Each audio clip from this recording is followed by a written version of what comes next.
Hi, in this video I'm going to derive the kinematic equation for the uniform accelerated motion. You can see a velocity time graph for uniform accelerated motion, and it means that the velocity increases at an equal amount of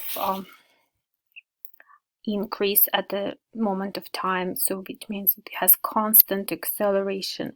So in this graph we can see that we started from some initial velocity. We can say it v naught, or we can say it's v initial. We can use it interchangeably in this course. And we stopped our motion at certain v final. Let's call it v final. So this is the point where we stopped our motion. So the slope of this line is the acceleration, right? The rise over run, which is the change of velocity over the change of time.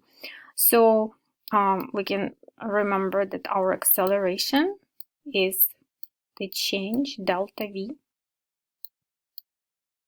over time, or we can say it's the same as v final minus v initial.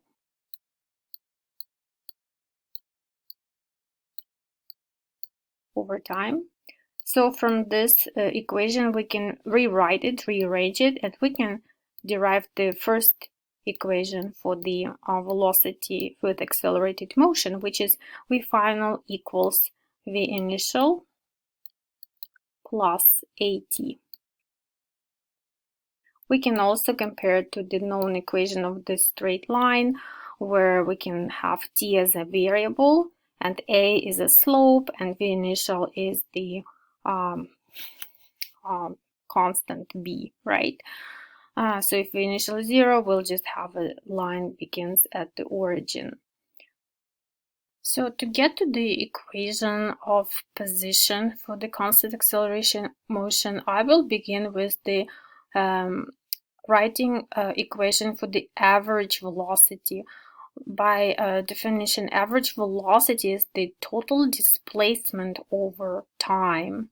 And this formula is applicable to any kind of motion. It is a universal formula.